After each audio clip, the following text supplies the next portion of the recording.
pledge. I pledge allegiance to the flag of the United States of America and to the republic for which it stands, one nation, under God, indivisible, with liberty and justice for all. Please call the roll. Councilman Alvarez. Here. Councilman Cullen. Here. Councilwoman Eckhart. Here. Councilwoman Hudak is absent. Supervisor Hay. Here. Ms. Hudak apologizes for her absence this evening. Her son is being recognized, and she was going to try to make it, but I don't think this meeting is going to take as long as it might take for her to get here. So I told her to enjoy her family night, and we'll hold down the fort for tonight. Exit in the front and the rear. If you have any electronic device, please put it on vibrate. I make a motion to open the public hearing. The first one is to amend the Chapter 138 zoning regarding digital submissions. Second. Okay, I waive the reading of the notice. Is, ready? Public, on comment on digital submissions. What this is, ladies and gentlemen, is when developers come in, we have a lot of paperwork going back for decades and decades, and as you know, the computers became much more prevalent in the last 10, 15 years, and all the documentation, all the mapping and everything be required to be put on digital submission, and this way people from home can get access to it through our webpage. That's the biggest reason for that. Any comment? Seeing none, I'll make a motion to close the public hearing. And before I close it, let me say, I'm gonna suggest that in the future, our policy be to extend the public hearings in case a person couldn't make it. I had said 10 days, I had more time to think about it today, because if we're gonna be voting on this at the next meeting, I'd rather have it to be open for 7 days. So basically what the policy will be from now on, at least while I'm here, I'm gonna hopefully, and everyone will agree, we'll extend the written period of 7 days. This way here, if we get the information in, we have a chance to review it. If we extend it by 10 days, we won't have the time to review it, and I want to give more. So it's kind of a compromise between the public's comment and us having time to review that comment before we make a decision. So the period I'm going to ask for is the public comment written period to be extended from 7 days from today. Okay, I would just say some of the bigger issues and developments and all that really deserve a longer comment period. But in general, when there's no comment at meetings, I certainly don't have an objection to 7 days. And what would you think if it was bigger? What time are you looking at? Well, we usually always do 10. Well, For so that, 3 or- days, well. But, I mean, sometimes I think we've even done 2 weeks. I mean, I think it can be, I don't think it has to be a hard and fast rule on anything. Well, the thing is, don't forget, we need time to, read the documentation, and if it's 10 days, it's the weekends and whatever, we don't have enough time to really review the comments and give it justice that the people put into it. So the compromise, I would think, so we can review it. I mean, I don't want them to write, some people will write a book, and by the time you have time to read it and digest it, you're really not giving it its due consideration. Okay, so round one tonight is 7 days? Well, I put in my 2 cents, but Okay. I've 2 already cents, put that was in. more like Well, 5 or okay, 6. As I usual. don't see anybody Okay, talking about this. Close. all in favor? Aye. Aye. Number 2 is amend Chapter 138 zoning to implement recommendations of the comprehensive plan. What that is, ladies and gentlemen, there were some quick fixes the town board chose to do. We have some parcels out on Route 6, warehouses, they've been empty for a long, long time. There was no outside storage in basically the rules and regulations of the town. Nothing like having a warehouse and you can't park a truck overnight. So we made a quick fix, and the comprehensive plan will be coming forward in stages, and this will be one of the first stages to make these changes, and every stage will have a public hearing. Ashley, you want to make any comment to that? So the first. Why don't you just identify yourself for the public? Ashley Lai, Town Planning Consultant. So the first item that the town board adopted a couple months ago was the outside storage regulations. Those have been implemented. This is the second and more comprehensive zoning recommendations that covers quite a number of issues that were recommendations in the comprehensive plan. I can go through those items. I think that would be helpful Yeah. for the Yes. public. So the first section, is a legislative intent that describes the reasoning behind it. The second section is the properties that would be affected, and this local law would affect basically all commercial zoning districts within the town. One of the recommendations of the comprehensive plan was to merge some of the zoning districts that were very similar, such as merging OP1 and OP2 into a single zone that would just be OP, and OP3 would be changed to OPMU, which is OP mixed use, because OP3, as it stands today, allows for some attached dwelling units. It also proposes a new special Route 6 district, which would replace the GC2 district that's along Route 6 between the village of Brewster and the city of Danbury. There's a small section of GC2 on Route 6 on the other side of the village, and that would be incorporated into the GC1 district, which would now be called just plain GC. So I can point you to the section of the comprehensive plan that had those recommendations, and that was figure 5-5, future zoning, as well as table 5-3, proposed zoning districts and uses. And what was the dates that we did that? Wasn't it in August? That was in August 21st, 2014 is when the town board adopted the comprehensive plan. And there was a public hearing prior to that as well, right? And there was a public hearing prior to that as well. There were two public hearings. First, there was the Comprehensive Plan Implementation Committee that prepared the initial draft of the comprehensive plan, and they had their own public hearing.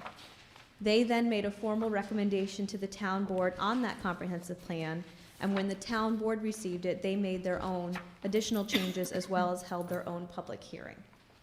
So the comprehensive plan that was adopted reflects the changes that were made by the town board, as well as public comments that were made during the town board's public comment period.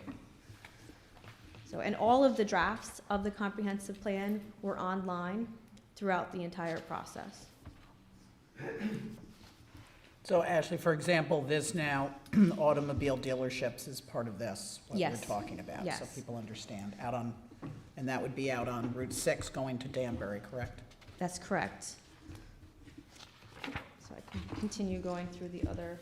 Now, what still has to come, of course, eventually will be the outside storage to be expanded somewhat. That is especially- also included in here. Is that in this one now? Yes. Okay. So, the next section is amendments to Article I, definitions, that add several new definitions to the code, including a craft workshop. It clarifies office uses to allow call centers. It adds motor vehicle dealership and recreation small scale, as well as theater and performing arts. So those were all uses that were discussed during the comprehensive plan. The section 4 would amend Article 2, establishments of districts, the map. So that's, as I discussed before, it would be the combining of the various zoning districts. Amendments to section, or Article 5, non-residential districts. That would be the overhaul of the commercial zoning schedule, which would combine the various districts as well as add the new districts. And it also makes a number of changes from uses that are currently special permit uses would now be conditional use permit uses, not in all cases, but for some of the more, the uses that have the less potential for an impact have been, some of them have been changed from a special permit use to a conditional use. That would allow an applicant to go to one less board during the planning and zoning process. And Ashley, is the ridge line contained in this as well? The ridgeline is not contained in this, Okay. but it can be added if the board would like it to be added. Section 6, amendments to Article 9, site plan review and approval. It amends the application procedures in Section 138-41 to refer to Section 138-71, which is a section that already the planning board is allowed to amend, but that was more of a clerical change. Section 138-46.L, outside storage. This adds some additional performance criteria to outside storage and does allow, subject to a conditional use permit from the planning board, the percent of lot area dedicated to outside storage may be expanded for the following uses. And there's a table that's provided. And it would allow general business to expand their outside storage to 25% of lot area, landscape nursery and commercial greenhouses to 75% of lot area, light manufacturing to 25% of lot area, and off-site new vehicle storage for automobile dealerships to 50% of lot area. So all of these are certainly up for discussion and recommendations from the town board as well as the public. Section 7 is amendments to Article 10, special permits and conditional uses. This is where we would add the new special Route 6 area district. It's very similar to the special Route 22 district that was adopted by the town board in 2006. And it has specific design criteria for that district. All uses in that district would either be a conditional use permit or a special permit. So they would have to meet these performance criteria to be able to be built out. And that was mostly because most of these lots are pre-existing, non-conforming, and we're trying to make them. Right, so usable. one of the things that the town had done with Route 22 is that they did not establish any specific dimensional requirements for that zoning district other than FAR, so that the town board and the planning board had the flexibility to properly orient the building on the site based on the site conditions and what the use was. So in this case, there are specific dimensional requirements. However, the planning board would be permitted to waive those requirements or modify them by up to 25%. And a parcel, which has already been through the zoning process, which is state line, if a parcel sits out there similar to that, they would have to conform basically to most of today's regulations. Right, so state line I only brought would that still up. comply to this. Yes, most what likely. I'm trying to say yeah. is, there's many smaller parcels out there, 1.5 acre, 2 acre. Right. You know, if a person has a much larger tract of land, they don't need the They SR don't need they 6. don't need the 25% waiver. So that's why it was formulated this way, is instead of allowing a blanket, no dimensional requirements, we wanted the flexibility there for the smaller parcels that may have more trouble complying with zoning than with the larger parcels that shouldn't have trouble complying with the zoning. Okay. There are requirements for pedestrian environment, building design, building facade materials. So all very similar to what is in the special Route 22 district. The next section is adding a section 138-63.9, which is motor vehicle dealerships. So this would be adding motor vehicle dealerships as a special permit use, and it provides special permit conditions that would be applicable to all new motor vehicle service stations or dealerships, as well as any existing motor vehicle dealership that wants to make improvements to their site would be required to meet these conditions to the greatest extent practicable. And the reason it's written that way is there are some dimensional requirements that are proposed as part of the special permit conditions.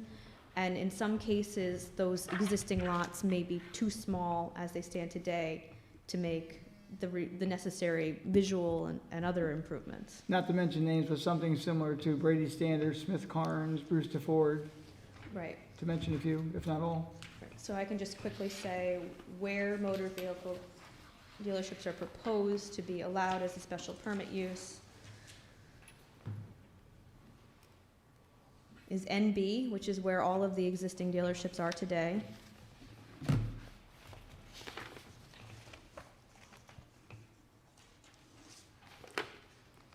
And SR6. And that would be it for the town. Thank you. Are you ready for public comment, or you got more than Nope, that? and there's some more. Okay. Sorry. Could I ask just, is there anything in there, there isn't right now on senior housing or rental units? There's nothing in this on senior housing or rental units. Okay. Actually, let me just double check.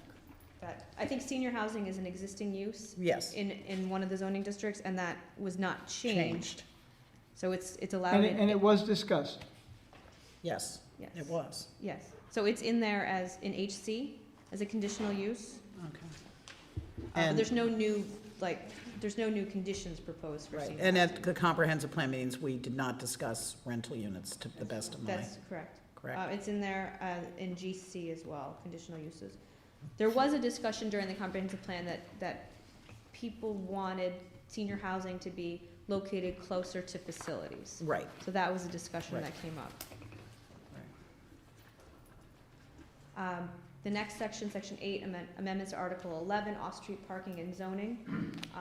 The proposal here is to reduce the minimum or parking space size from 9.5 feet wide to 9 feet wide, and then to eliminate the current allowance of allowing 20% of your parking to be allowed for small vehicles, which I believe was somewhere around an 8-foot wide parking space.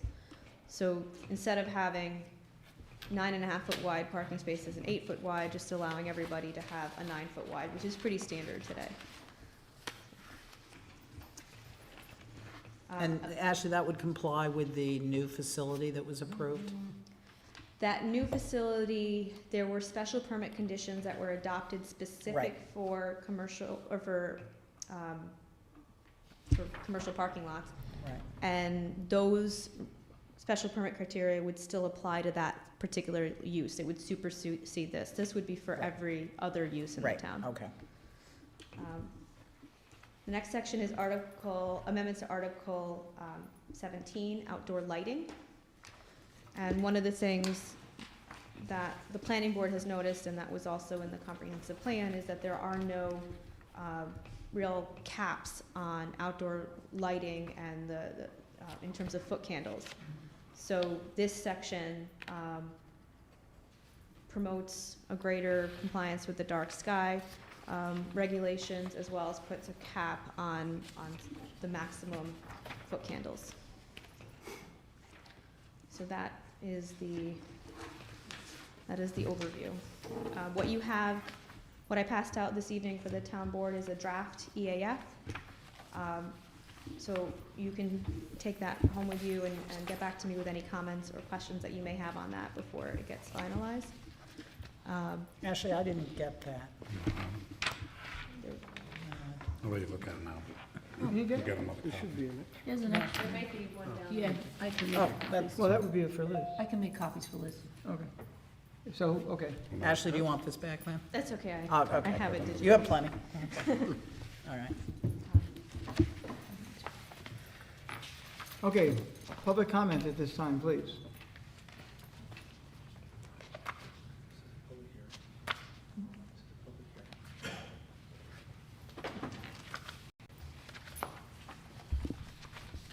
Samantha Jacobs, Shore Drive. So I'm curious because I've been hearing some things about that there's going to be certain parcels of land changed to Can you highway just commercial. bring that up a little bit, because I don't hear you well. I'm curious, can somebody fill me in about, I guess there's 4 parcels on 312 that are going to be highway commercial and are able to have a 4-story hotel because of the change in zoning with Crossroads. Can you Okay, clarify that? That transpired when we took the vote on Crossroads. That change was made at that time. That has nothing to do with this comprehensive plan in particular. So, but it changed other lots as well Yes, ma'am, it without did. public feedback? Because, I mean, the No, public we had a doesn't, we had a public hearing on it.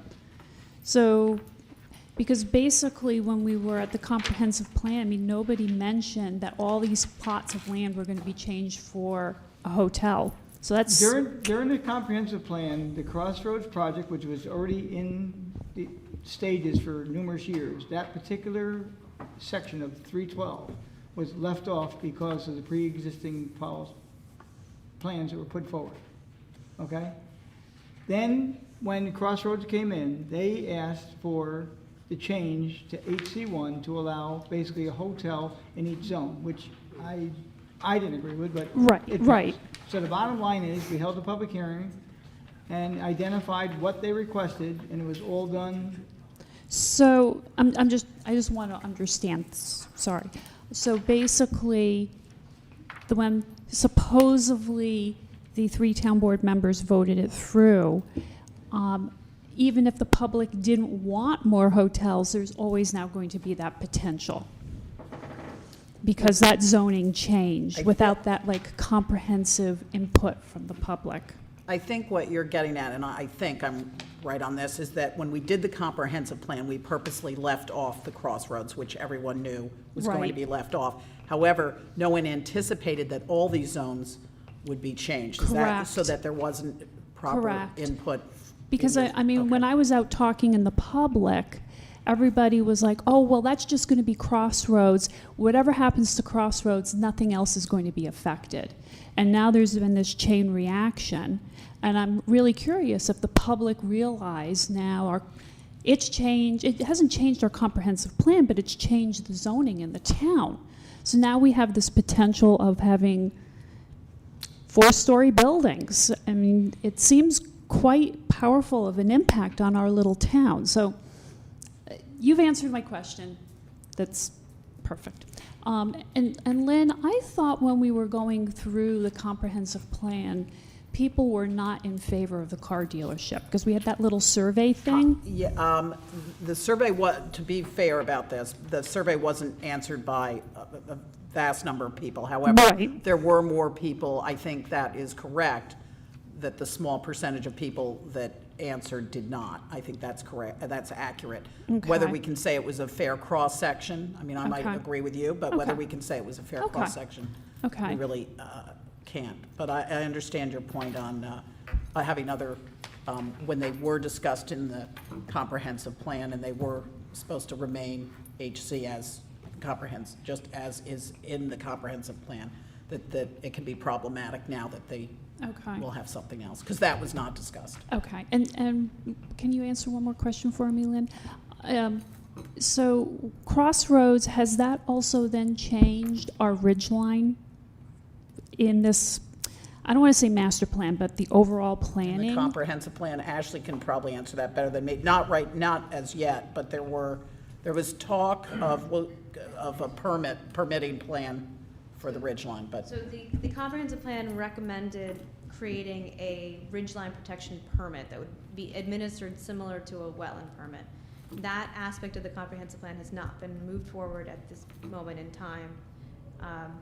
When the Crossroads zoning was adopted, there was a provision in that zoning that allowed for a modification of the ridgeline protection standards that are in the code today, but only for a special permit, large retail use, which is only allowed in a couple districts in the town. And it was So- for that specific application? It was No, was specific to the application, but Well- it would be applicable to any large retail establishment getting a special permit.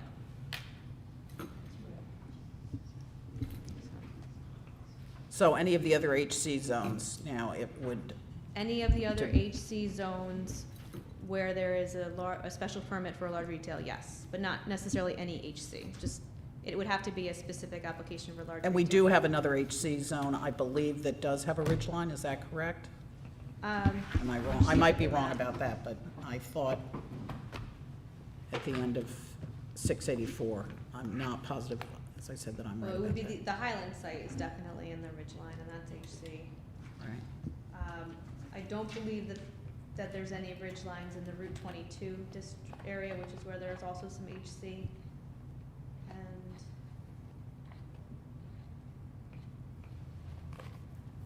And those are the only two HC districts in the town, is Route 22 and the Crossroads Highlands area.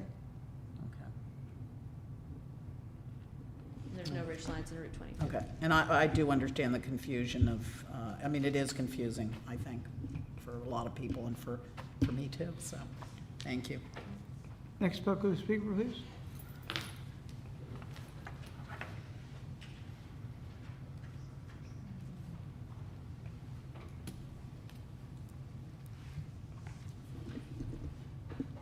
My name is Ann Finizzi.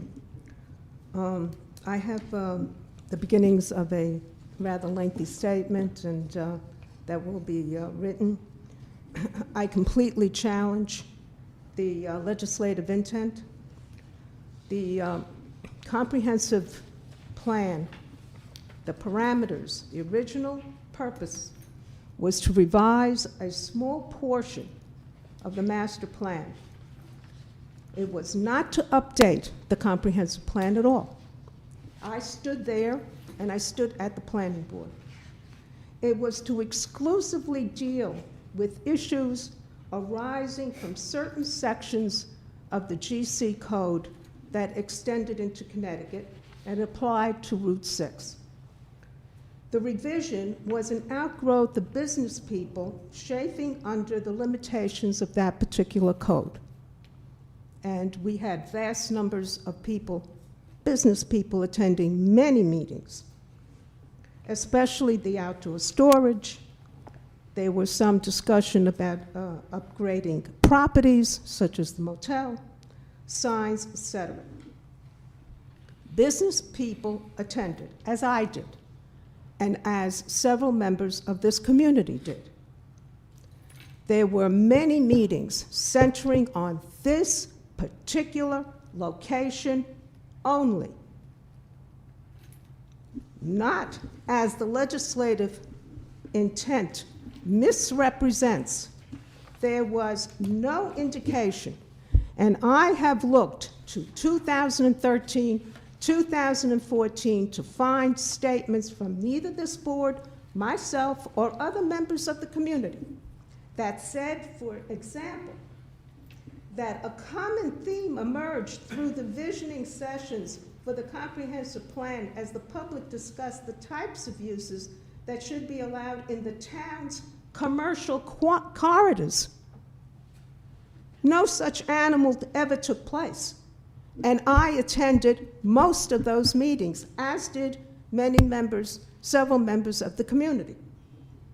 And I said, well, maybe, senior moments are coming upon me. But the general consensus was that it wasn't the use that mattered. Au contraire.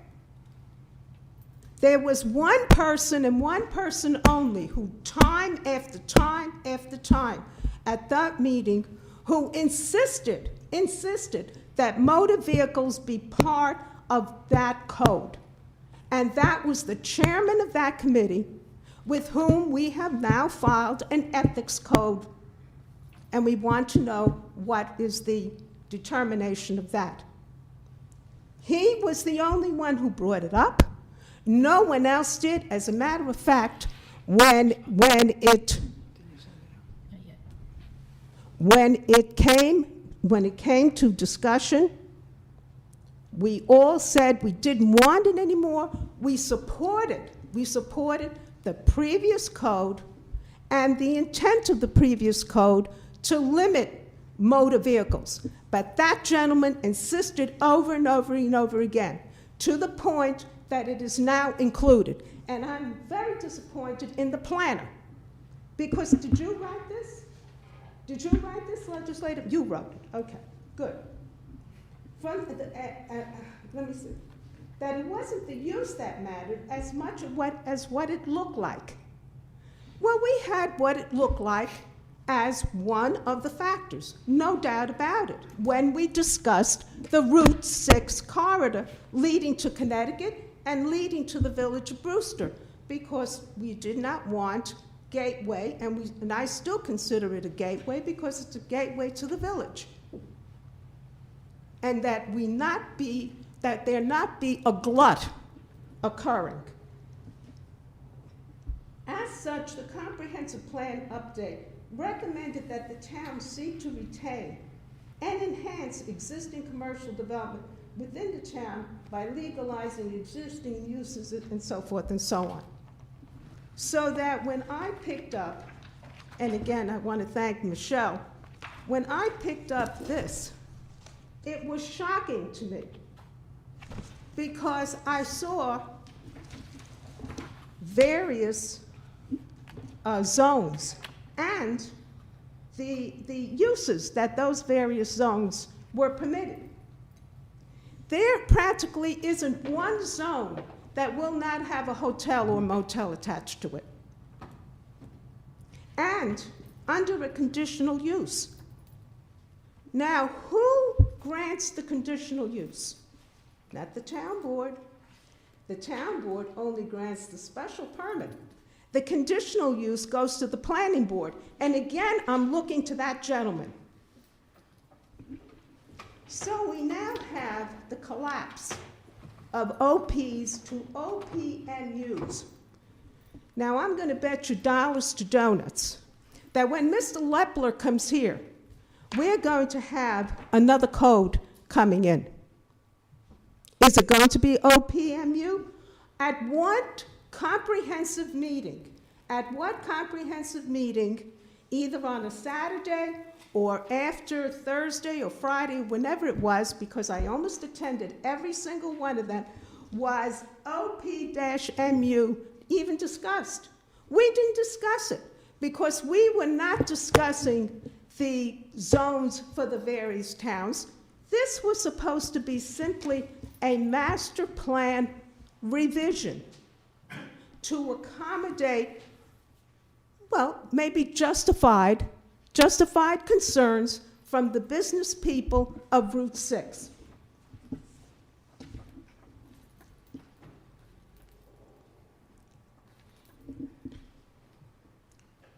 At a town board meeting and at the planning board meeting, I stood up there and I said, absolutely, is this all that we are to look at? And it was said, yes. This is it because it's presenting a headache to the town and a headache to the business people, and I understood, you know, what was going on, the outdoor storage, the signage, everything at this point. Okay. I specifically stood up to confirm from the board and the comprehensive plan, and I spoke to you, Lynn, are we dealing in any way, shape, or form with Crossroads? Absolutely not. We're not touching it. This is not going to be part of our mandate. So now what we have is an end run. The applicant comes in and has the audacity, the impunity to present his own code. He petitions the board to change the code. Well, we'll see about it. Okay? I mean, it is beyond me. Now, before we knew it, at one meeting, all of a sudden, I was presented with papers that looked like this. I mean, they were multiple papers. And we're now going through the papers, okay? Oh, we're changing this, we don't need this, we don't, and I said at one point, wait a minute, can't keep up with you. And it was the comprehensive plan. Now, what has happened is directly contrary to the guidance that the State Department of State, and I presented it to Mr. Alvarez, and I believe also to the supervisor.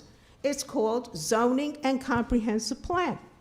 It is a guidance to town boards how to properly, now if we wanted to redo the comprehensive plan update, fine, but that was not what was said at this town board meeting.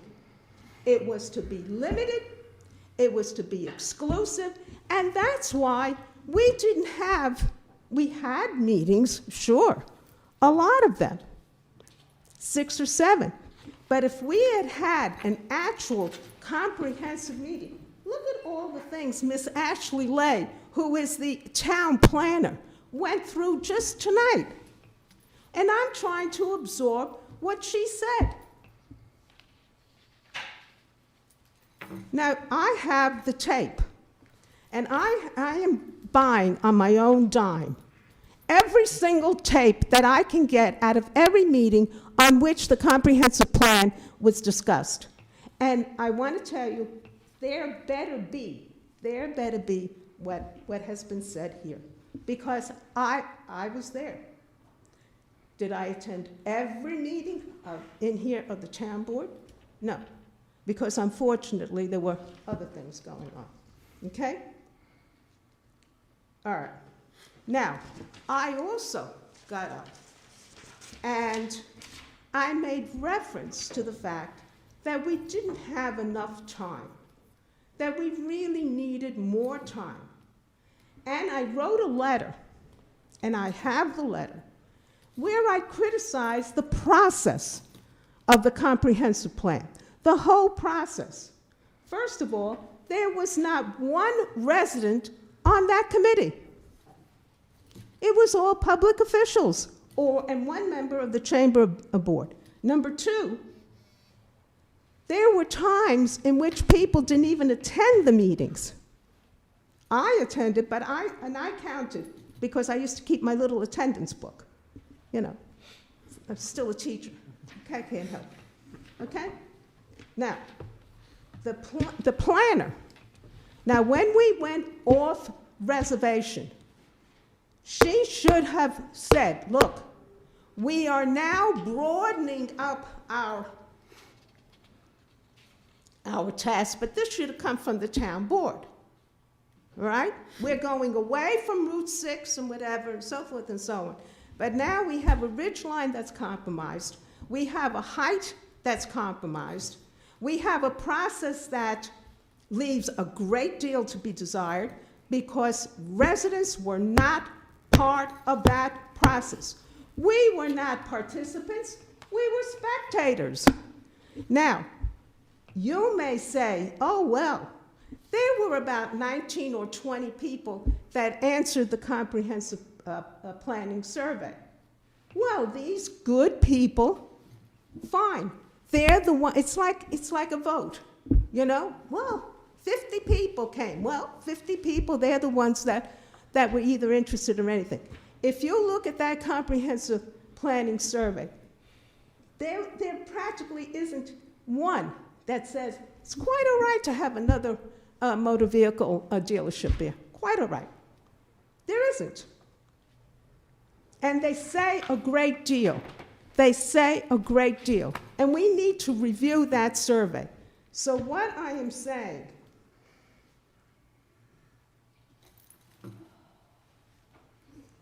and by the way, I said it, and I believe it to this present day. 2 years ago, I stood here and I said we need a stricter ethics code, that the chairman of this comprehensive planning committee should also be the director, the overall director of the commercial section of Houlihan Lawrence, who has acres on Route 6. Is unbelievable, unbelievable. Everybody's going around blind. Okay. Now, so instead of following this, okay, where there is proper deliberation, do we really want to see hotels in every single, practically every single, I was shocked, every single area in the town? Is that what we want to see? Because this is what this says. Do we want the planning board really to have a control over a whole bunch of things? A whole bunch of things. When I looked over here, I said, wow. And what does the town board do? I don't know. Now, and here we have included the HC code, as if this was part of the comprehensive plan. This could be litigated. Why are you putting it in here for? What are you saying on HC zone? There's the HC code is included in the comprehensive plan. Right here. It's in the overall policy, not just the plan. Well, no. You can't leave it out. Well, why not? Was this? You can't have, why- you can't have zones, ma'am, and leave No. off a particular code, 'cause No, but this was a code that was attached to a particular development. This board. that's, Wait that's, a minute. there's Can I finish? separation. Can I finish? Go ahead. All right? It was attached to a particular development. All right? This board saw fit for that particular development to have the change in code. Okay, that's fine. All right? But since when did it become then part of the comprehensive plan? When it got approved by this board, unfortunately. You know what? If the good Lord is good to us, and you'll have it off again. This is not part, it was never part of the comprehensive plan. We did not discuss this. We did not, and that, That's I'm right. not, I'm We not, didn't, you're but you right. have to understand. the I'm comprehensive- trying desperate to. Let me just clarify the HC zone for you, okay? No, don't, please. Please, because I got a headache already. Okay. No, I'm sorry. No, I don't mean to be rude. I don't mean to be rude. I really don't. But what I'm trying to say is this, is that you can do this, I feel. You can reestablish a comprehensive planning committee that in truth, looks at the town comprehensively. With deliberation, not deliberation for an hour, not deliberation for one person who thinks he knows, but proper deliberation. And with residents as part of the process, not as spectators, not as survey completers or letter writers, but actually giving our opinion in a vote, because it doesn't matter, But there was one resident that was part, and it flies in the face of what the Department of State recommends, strongly recommends, as to the process, so that, this is not a ad hoc. This is not an ad hocery game. This is not zoning on demand. This is our town. This is our town. This will go down, and for many years. And maybe there'll be another board who's going to pull out their hair saying, what did those people do? Because there hasn't been adequate deliberation of every single thing that has come down here. You're saying on August 21st, I have the tape. I have the tape. And if you look on our website, it was posted on August 21st as well. You know what? I have the tape, and I want But to I'm see, not saying just the because tape. you Look at the have website. changes. You have changes in the code, and quite properly. You changed the code on Prospect Hill, because that was a code in error. You changed it from R40 to ED on Prospect Hill. That was okay. Sometimes things are not correct, and you're not going to convene an entire committee just to do one little code. But here you are changing, and there should be proper discussion and proper deliberation, and I strongly suggest that you reconvene truly a comprehensive planning committee, not a master plan revision, because that was the original mandate. And can I ask you a question? Yeah. Are you saying, if I get the gist of this, that the HZ zone was in fact added after the fact? That's right. Okay, I just wanted to be clear on that. And I would like to say, and I was disappointed in the plan, and I was vice chair, so I have to take. No, I know. Okay, but Yeah. the one thing I will say that I thought, and I understand what you're saying, but I still think, for better or for worse, we really tried. We let the public speak on and on and on. I understand what you're saying, but I do think the meetings were completely open. I didn't intimate that the meetings were not open. What I said was that was that the residents did not have, were not elevated to voting. We're not sitting there. We were seating here. And there is a difference.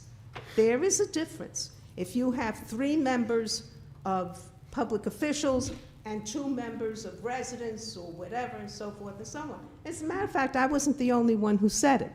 There were several people from the business people who said, we don't have one business person as part of that committee. I'm not the only one who said it. The Right, business when we people, were- the business, but you know that, you heard it. Yes, and Okay. and the Chamber of Commerce had recommended someone who was not considered to be a business Well, person. I'm not but- going to, I'm not going to characterize whatever, Right. Right. I mean, but they really felt that they were, quote unquote, not represented. It didn't matter, what they were saying, or so forth and so on. I mean, some of the things that they said were taken into consideration, and some of them were not. But I'm seeing a whole host of things that were not properly deliberated, and that's all I have to say. Thank you. Anyone else from the public to speak?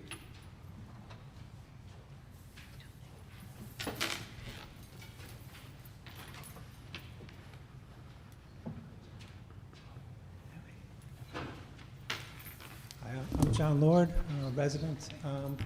One of the things that I think was recommended was changing some special use permits to conditional use permits. Would that mean that those would be in front of the, whatever board was going to decide on the project? That would be their decision to make, whether it's, Right, so when you have. Well, Ashley, would you please come up to the Yeah, mic? okay. Mr. Lord, when you speak, kind of directed toward us into the mic and then not to the public so we can hear him? The question was whether if you have a conditional use permit, it would be approved by a different board than a special use permit, and that is true. Yes. The special permit uses and the conditional use permits both have performance criteria that need to be met in order to be approved. The difference between the two is that a conditional use permit would be granted by the planning board and a special use permit would be granted by the town board. Thank you. Ashley, can I just ask you, because I know you've been planner for a while, and I do think it's pertinent, do you, how often are conditional use or special permits turned down? Very rarely. Okay, thank you. You can lift that up. okay, thank you. A lot shorter. I wasn't talking to Amy. So in those cases, when a conditional use permit was going to be decided upon, would that be subject to a public hearing? Ashley, why don't you stand up there? Stay. In both cases, the applications would be subject to a public hearing. For a conditional use permit, you'd have one public hearing at the planning board level that would cover the conditional use permit, the site plan application, and any other, if there was a wetland permit that was required. For a special use permit, you'd have 2 public hearings. You'd have a public hearing at the planning board level on the site plan, and then you'd have a public hearing at the town board level for the special permit. No more questions. I just want to, I would not be in favor of having conditional or having those special use permits be just visited by one board. Years ago, we had a conservation commission that would rule on things, and then it would come to the town board for approval, and it would be subject to a number of public hearings that brought a lot of things to light. We don't have a conservation commission any longer. We just have a conservation consultant, and he reports just to the planning board. I think that the public should have more opportunities to discuss these things or bring their feelings on different uses to the town to have decisions made. But thank you. Thank you. Anyone else from the public? Seeing none, I'll make a recommendation. Can I, to No, you're the public. Go up there and speak. Okay. I just have a question for Ashley. Is it customary to have added to the comprehensive plan when it wasn't considered at the comprehensive plan level? Yes, it is. The ability to adopt a comprehensive plan lies solely with the municipal board, so in this case, it would be the town board. So it was completely within your jurisdiction to make changes to the comprehensive plan following the recommendation of the committee. Right, and we can pick and choose out of it all the laundry list that you've given us. Yes, Obviously. the draft zoning that is before you this evening is by no means set in stone. It is certainly up for revision based on public comments as well as comments from the board members. Yes, and I would like to make a recommendation that we extend the public hearing on this. I think there's a lot, there's really a lot to chew on here and to go over. It's going to be discussed at the planning board on this coming Monday. So I think it would be appropriate to extend the public hearing until your next town board meeting, so you have a chance to digest any comments from the planning board, as well as any comments from Putnam County Planning that may have come back. Okay, I'll make a motion then to hold the public hearing open until our next meeting, which is the 23rd. 23rd of April. I'll second. Aye. Aye. Aye. Okay. Next is number 3, to amend chapter 96, noise. Somehow I got carried away with all the 138s, and I put 138 instead of 96, but that's been corrected. Okay. As you know, I'm the only one so far that's not in favor of this proposal, but here's what's happening. It's to amend chapter 138 of Town Code Zoning, to amend section 138 noise. Now, there seems to be a discrepancy here now. What is going on? It's 96, Who wrote the note? Okay, 96. Okay. Noise. To clarify regulations regarding prohibited noise associated with construction activities on Sundays. Copies of the full text are available at Town Clerk. Right now, our zoning code is not clear, I don't think, and identifies what happens on a Sunday. Now, I'm again really opposed to it. We just received an email that some neighbor was complaining about the zoning code, that their neighbor was hammering something either this past weekend or the weekend before. The average person works 5 days a week. They work in the city, work here, work there. On the weekends, they're home with their kids. They want to build a tree hut. They want to put a deck on. I'm halfway through the time of a deck. I just think that we should allow something to be done on a Sunday to a small scale. I don't think there should be major construction like I'd say maybe a full house, but if someone wants to do a renovation, put a new door on, put a deck on, that they should be prohibited. So the purpose of this evening is to get public comment about what should happen on a Sunday. Now, the times that a person can do something on a Sunday can be regulated. How much a person can do, again, I would say if it's less than, I don't know. I'm in a minority on this one, but the bottom line to the whole thing is, I can't believe we should pass a law that prohibits a homeowner from doing something on his home on a Sunday. And that's the way this law reads. So, from the public, has anyone have any comment? Yes, ma'am. Just, if you would come up to the mic and state your name for the record. Hi, Mark. My name is You can Margaret. lift it up too, ma'am. Sorry. I have some tall people. My name is Margaret Vasquez. I'm a Brewster resident, and I completely agree with you on that, Tony. I think there should be time limits, maybe not start before 10, but after that, I know a lot of people who work 6 days a week, and the only time to take care of their home is on a Sunday, and I think it is beyond the town's scope to deny people that right. Want to sit on the board for a vote? Only teasing, guys, only teasing. Any other public comment? Well, I'd just like Ashley's opinion or what she knows. I believe most towns don't allow work on Sundays. I think it's a mixed bag. I would say a lot of towns do allow work on Sundays, especially towns with high Jewish populations, because don't conservative do- populations wouldn't be allowed to do work on a Saturday. But certainly regulating hours is is something that most towns do. And how about something like the size of their project? I mean, I wouldn't want, if someone's building, say, a brand-new house, okay? The builder has Monday, Tuesday, Wednesday, Thursday, Friday, Saturday to get that done, okay? So I could see eliminating a large project. But if someone's putting a small addition on their house, or building a shed, putting up a shed from Home Depot, or Right, I mean, Lowe's, or, what you might consider doing is regulating the ability for a commercial builder or commercial that's good.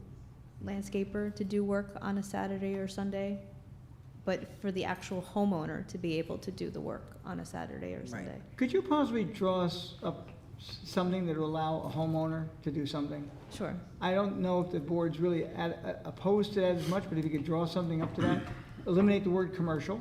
I mean, not eliminate, include the word commercial, because that's not what we're looking for. We're just looking for the average homeowner to be able to, do something around their house. I mean, really, if you have a shingle off your roof and you went up there with your hammer and your neighbor complained, you're in violation of the law, and that doesn't make sense. I mean, I think there should be, if it's an emergency situation, you got a hole in your roof, obviously, that's different. But, the people that are off on a Sunday don't want to necessarily hear people banging and stuff like that either. And, I mean, even a lawnmower is, don't stop, noisy. man. Well, I'm Well, just no, saying, but we do allow, right now, we allow leaf blowers and weed whackers on Sundays, correct? I believe. I believe so, I could. I mean, one of the highest decibels is a leaf blower, but, I mean, I tend to be very forgiving of neighbors, and it doesn't bother me in the very least if they're doing construction, so I would never call them in. I mean, I know there are people that don't get along with their neighbors and call this in. I think a lot of it's common sense. But I do have a real problem with commercial. And it would be very hard, even if your neighbor was building an entire house, to be next door and listen to nail guns and everything. We're not asking for that. We're just asking for the average homeowner who wants to put up a shed or put up a deck on the weekend themselves with their friend. Maybe their friend can only come up on a Sunday to help them or whatever. I don't think we were opposed to that. I think what the clarification was, my understanding was at the last meeting, was just simply, I was under the impression that we didn't even allow it at all. And that really wasn't written into the regs. excluded and we from- just it's wanted to excluded. clarify that. And And I'm in agreement with, a small project is no big deal. It's the large commercial ones. I mean, we've gotten complaints about where, they got bulldozers, Oh, yeah, on a that's- Sunday. that's completely- And whatnot, so. I agree with that without a problem. I think had a if- neighbor who rode a bulldozer every Sunday for half the summer, but I never complained. Right, It was yeah. like, live and let live, he'll leave, Right. you know. I think Okay, could we you- talked about Yeah. that too. Get us that something? Yes. Some of your Before we neighbors vote just don't care and Some do. they won't. But I mean, yeah, I I think think if you you- write it up that way, it won't be an issue. right, I mean, the other issue is we don't really have anyone on Sunday to enforce this anyway, so it's kind of a moot Well, point. there's no sense in having a law in the books that we're saying is unenforceable, because in all honesty, there will be enforcement on Saturday and Sundays from time to time. And it's, Yes. we've had the problems with the ATVs and things of that nature, and hey, when there's a need for it, but if you have something on the books, we're gonna go like this, then there's some sense putting it on the books. And Ashley, you were saying now too that there are apps that you can get to. Yes, to- there are apps for you can your- get on your phone that's a decibel reader. So right now, there's a max level that you can hear at the property line, or that you're supposed to be allowed to hear. So you can stand at your property line with your iPhone Record and it? measure. Yeah. Wow. There you go. Okay. Anyone else from the public? Seeing none, I'll make a motion, we close the public hearing and allow 7 days for additional comment. And of course, the next time before the board, we'll hopefully have something in front of us written to make a decision on. Yes. I'll second. All in favor? Aye. Okay, that closes the public hearing portion. Go into the work session discussion, synchronized accessory apartment and rental occupancy. I have to admit, since I've been in office, which has been 3 years, 4 months, and so, no, I'm not kidding. There's been some people have come to my office and complained about the rental registration, occupancy law.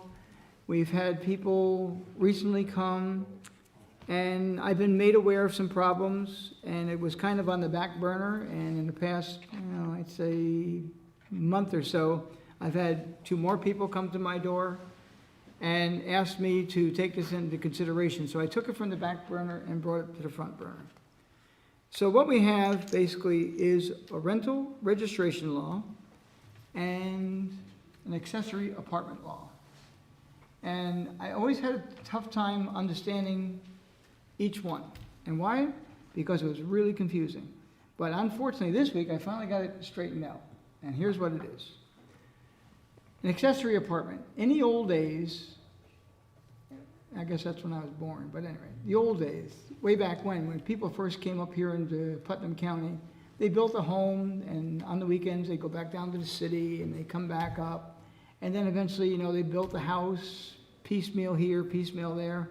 And of course, mom or dad got old, and they wanted them around, so they had what they call mother-daughter homes, okay? They never said mother-father-daughter, but anyway, you get it. Mother-daughter.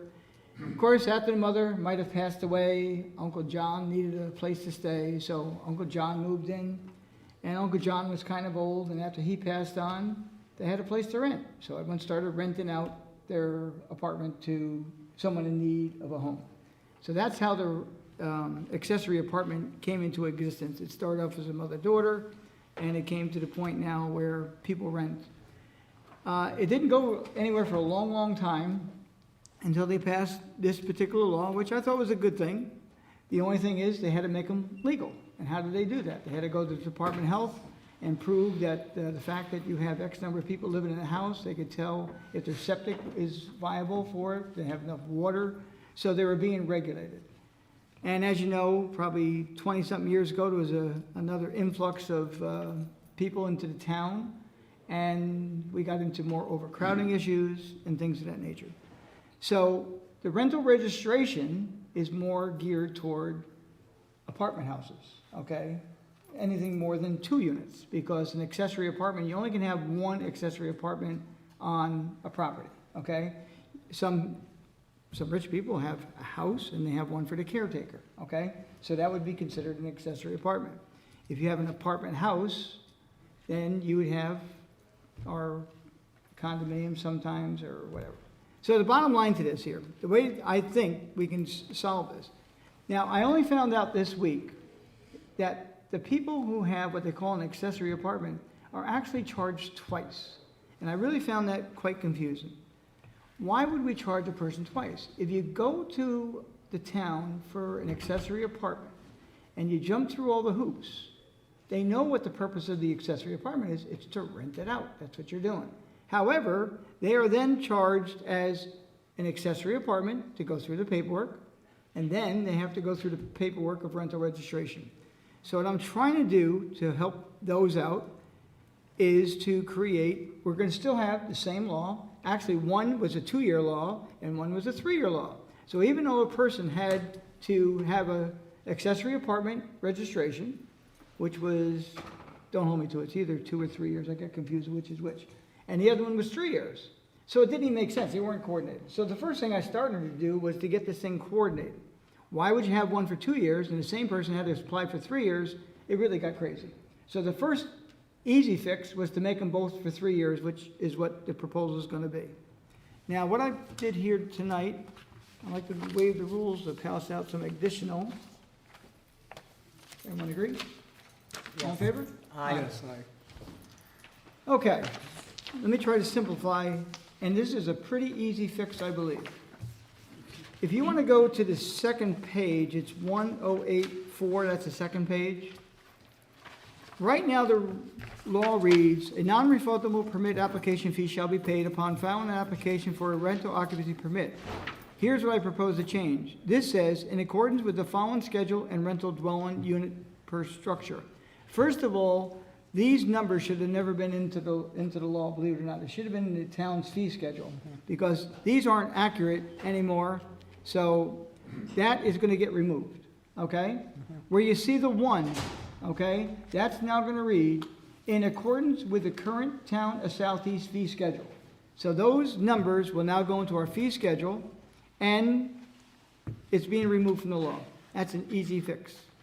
Now, when you look under B, I drew a line, okay, an arrow, and I want that to read, where a conditional use permit for an accessory apartment has been paid, the rental registration fee is included and no additional fee is charged.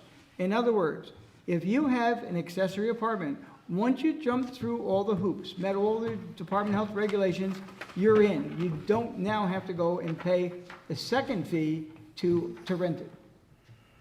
Okay?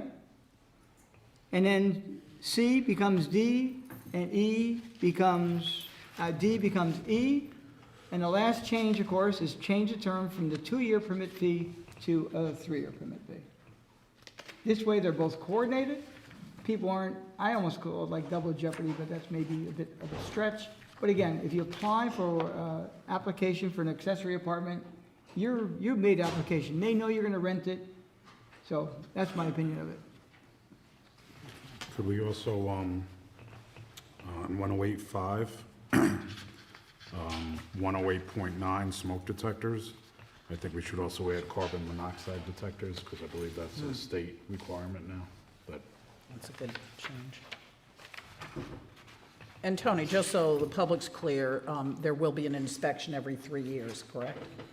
Yes, and another thing too, which is very important, I think, as well, somehow it was written into the law that the requirement to identify the occupants. You know, that gets to be a stretch. I've had a couple complaints and possible, I would say, threats of litigation, and I'm just gonna ask that we remove the requirement to identify by name who's in the unit, but to identify by number the people, so we can keep track. I don't think we need to know who is living there, whether it's Uncle John, Uncle Bob, or whomever may live there. However, if there's 2 people or 3 people or only 1 person occupying, that's what the town needs to know. So that's gonna be the other recommendation. I think that's a really good recommendation. Anyone from the public would comment?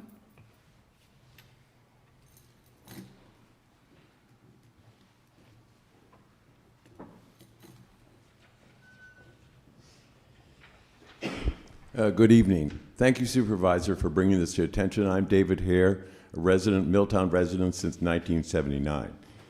There's one other thing I think we should point out, and also to clarify.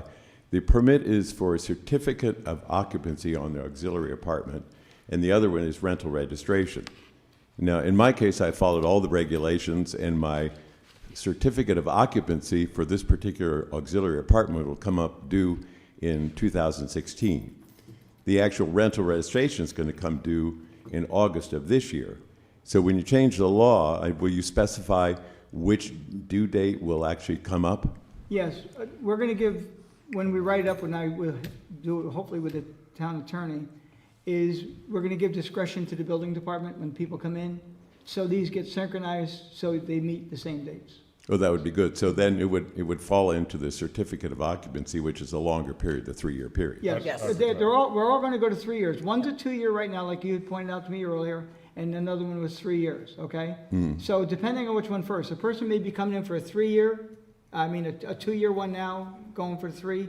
So we're gonna synchronize them so they all become due eventually Good on the point. same 3rd-year date. So someone may get a 1-year extension, someone might get a 2-year. They'll pay their fee, but we're gonna limit the time by the way we write the law, hopefully.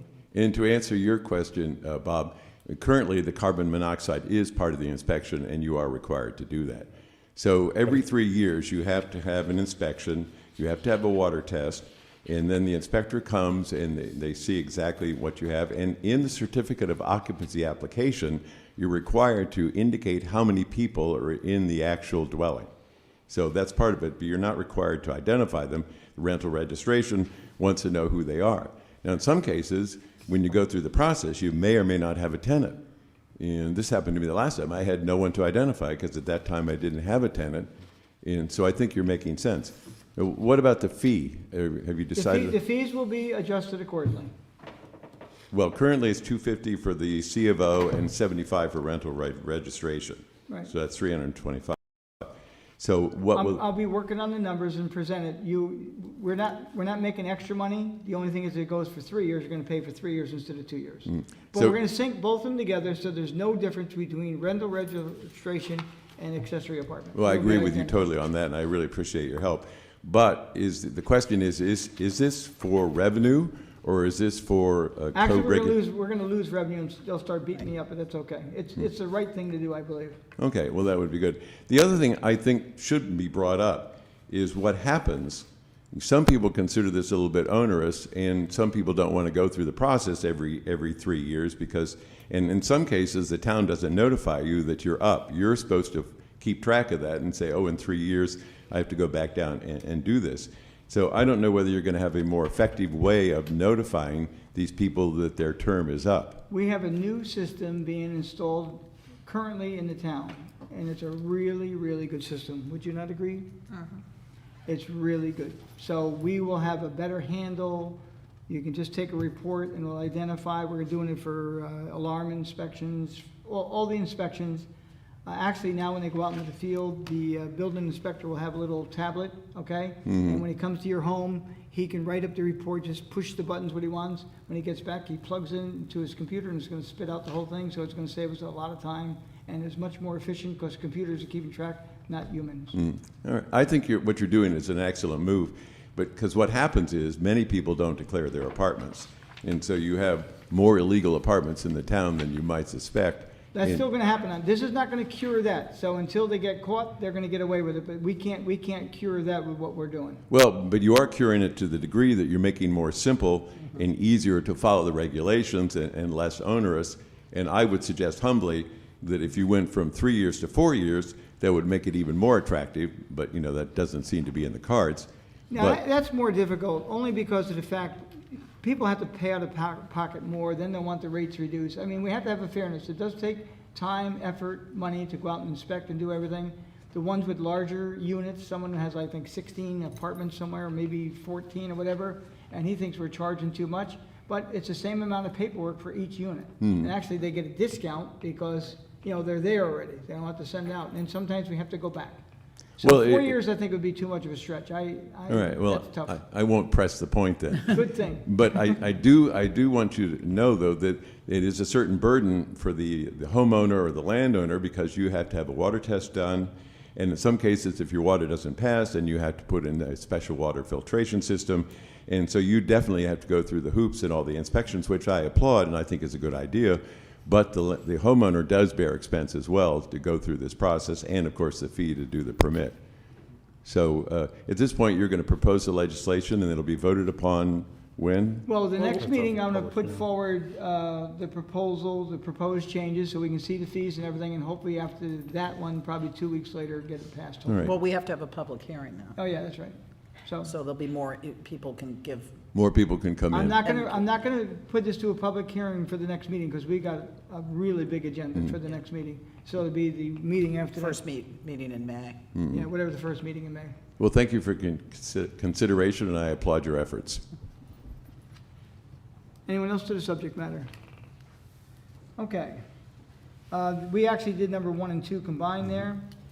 Number 3, it's a discussion on a policy to reimburse former employees for court preparation and appearance on behalf of the town once an employee has left the employment of the town.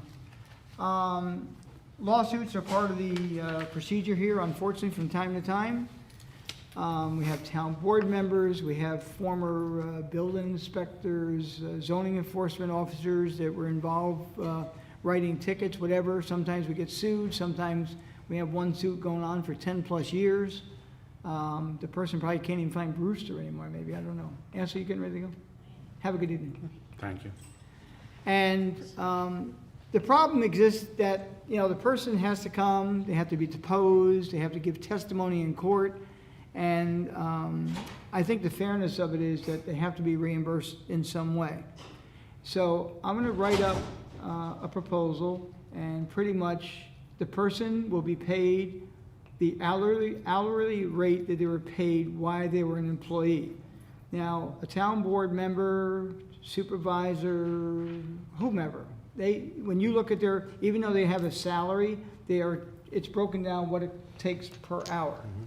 So the proposal will call that for the person to be reimbursed at the hourly rate that they left. If they're making $8 an hour, they're getting $8 an hour. They're making $25 an hour, they're getting $25. They're making $100, they get $100. And nobody gets that kind of money, believe me. So they will also be reimbursed by the federal allowance for mileage. Now, when Bob and I were discussing this the other day, he says, well, what if? Well, okay, what if someone moves to Hawaii like I hope to do someday, okay? And I gotta come back and give testimony. Bob doesn't want to pay for my plane fare. I wanted to pay for my condo, that's on the plane. Anyway, that's gonna be a bit of a stretch, and I'm not gonna deal with that at this time. Hopefully, through Skype and other things, maybe it can be done. Now, the bottom line to this, no, you can't do it down wherever you are. Not town board members, only testimony, okay? I guess it would depend on the insurance company. Well, how the insurance company, important the insurance the company person is. doesn't, again, that, we're not, we'll deal with that at the time. Right now, we have a policy, we'll put together a policy. Now, the only good thing about this whole thing, the attorneys representing the town through NYMER, okay, our representative, are gonna sign off on whatever justification of funds being requested.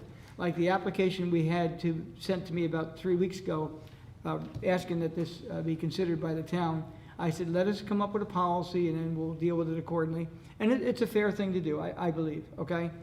And it was recommended by the attorney, and he will sign off on the mileage, he would sign, because again, he's interviewing him, so when he goes, I won't say a voucher, but there'll be some kind of like a voucher system. When he goes to appear, he'll put in the number of miles, how much time we signed off on by the attorney, and at the end of the trial, we get the receipts and we pay the bill. That's what I'm gonna make a recommendation. Any comment besides going to Hawaii? No, that sounds like fun. No one knows that. Okay, so I'll write something up, town attorney will help review it, or actually review it in its entirety. Will, ready for that one? Okay, I'm gonna keep him busy, he loves me. Okay. Let's move on, I make a motion now to go into the regular portion of our meeting. I'll second. All in favor? Aye. Next is a resolution to increase the lease extension for the Southeast Museum. As you know, both at 67 Main, where the museum is soon, and we have the arts people, they're there as well. When they go to seek grants, they usually want a 7-year lease. And the reason for that, if they've made application for a grant, they want the person who's applied for the grant to, reap the rewards of the grant monies. And it seems to be 7 years is what the standard is. So they are applying for a grant. I think the one they're applying for in this particular case is $3,000 to $5,000. And they're running out of time lease-wise. Currently, their lease expires in 2019, or wait. Yeah, December 31st of 2019.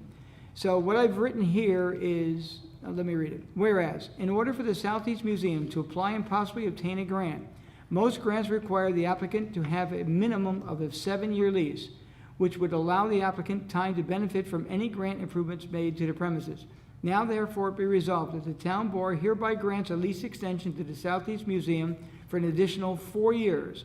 The term of the lease to expire December 31, 2023, and be further resolved that the Southeast Museum fails to obtain the grant on or before December 31, 2017, the lease extension will be null and void, and the lease termination date will revert back to December 31, 2019. Now, you're gonna say, Tony, you're only asking for 7 years, but you're giving them like 8.5.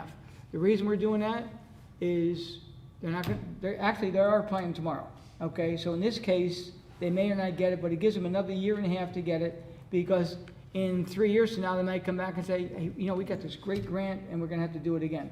And I don't think we're gonna throw them out in the street, so it's, what are we gonna do in December 19th? Probably extend it for another period of time, so it's just something that allows them to go get us some additional monies, and that's the proposal on the table. So I move it. I'll second. Discussion. All in favor? Aye.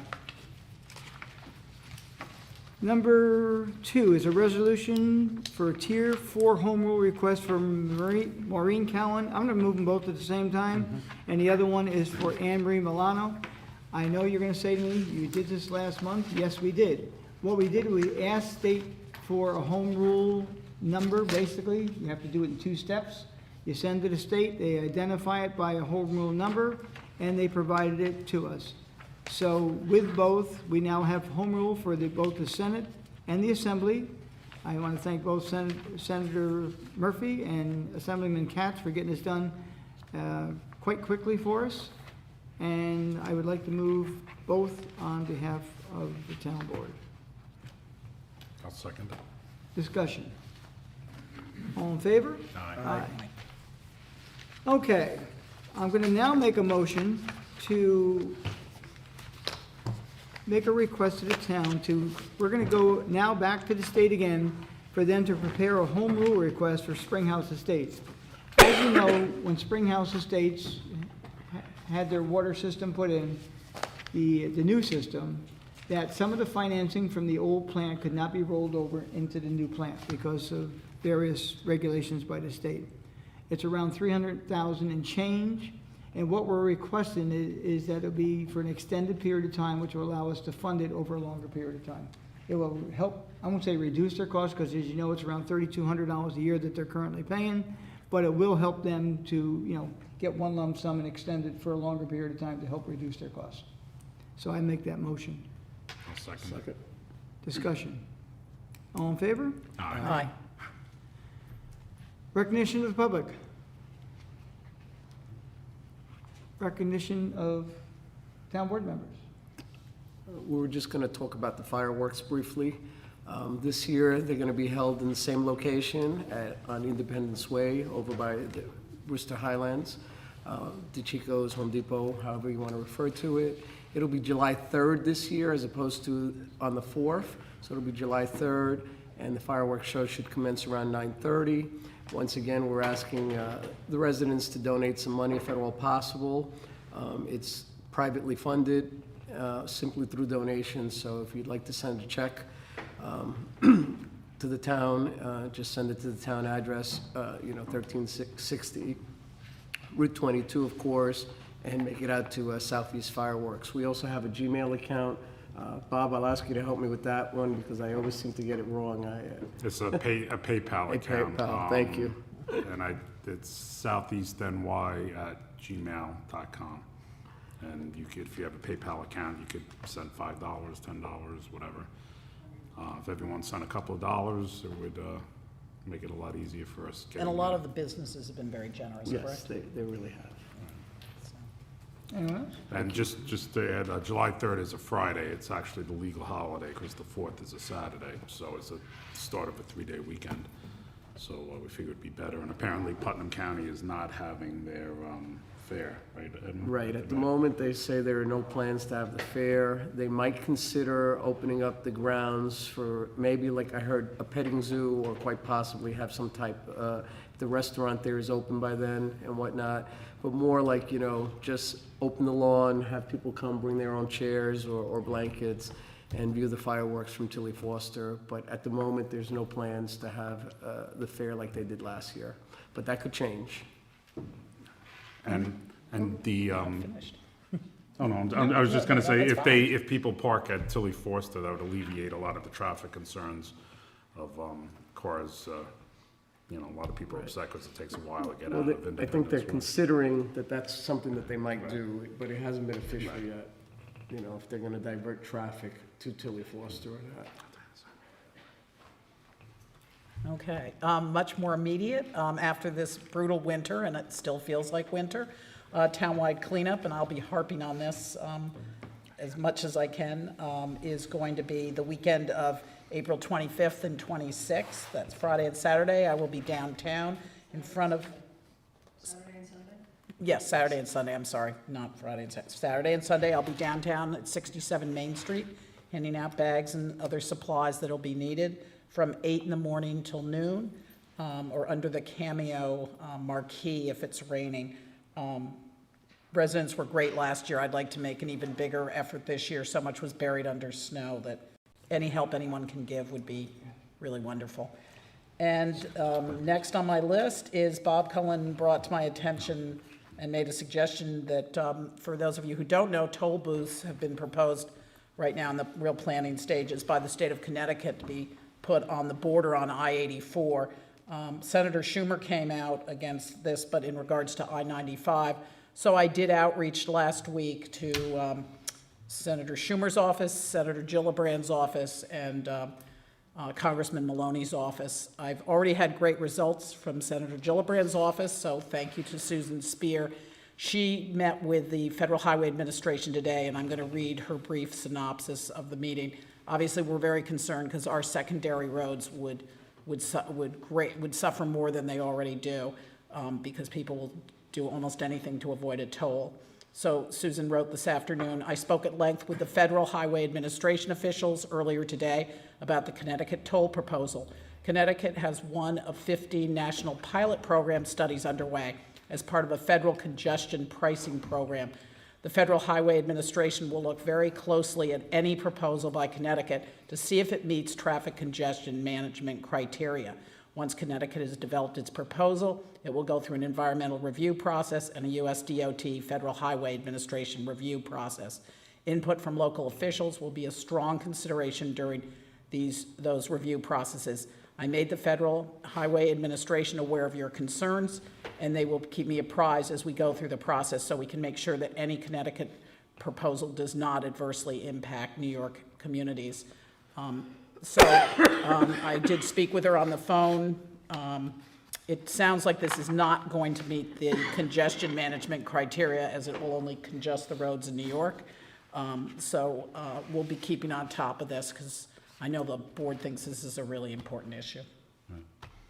And me personally, I don't have, if they want to put a toll booth, fine, but don't put it on the Right. state line. Put it in a mile or 2 miles. That way it doesn't affect traffic where people are definitely going to be getting off. And there was a newspaper article last Sunday in the Connecticut News-Times where they were talking about the possible tolls, and people freely were saying, well, I'm just going to take Milltown Road, and avoid the toll. So that's something we don't want. Putnam County, Roger Gross, legislator, he's aware of the situation. Apparently, the county's having it's on there. What committee was that, Tony? They're going to talk about it. Protective services. And they're going to probably write some sort of letter too, saying that it will affect Putnam County, because a lot of the roads that people will take are county roads. So, yeah, we'll stay on top of this, and we did send hard copies to the senators and to congressmen, included the article with highlighted on Milltown Road. And speaking of Milltown, I just want to thank Milltown Road as well. Their association goes all out every year on a cleanup day, and that is a tough road to clean up on, so I want to thank them all for that. I did neglect to tell my board that I did order some toll booths coming into New York State on the That's back fine, roads. exactly. We'll So put we're it gonna on. meet Sounds our good to me. revenues Yeah. much easier. Okay, just a couple quick things as well. I received a call night before last, got an email this morning.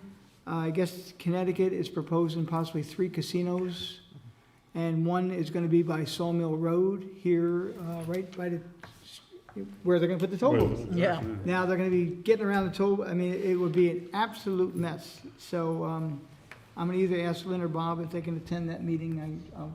I think I forwarded to you already, whatever. Yeah, there's one, Again, it's speculation now. You know how long it took to get casinos here in New York State. If it takes as long there, the toll booths will have collected $100 billion by then. But it's something that's being considered, and we have to watch. Don't forget, tomorrow night after 11 o'clock, the railroad tracks at Route 312 are going to be closed, okay? It's going to reopen approximately 12 noon on Monday.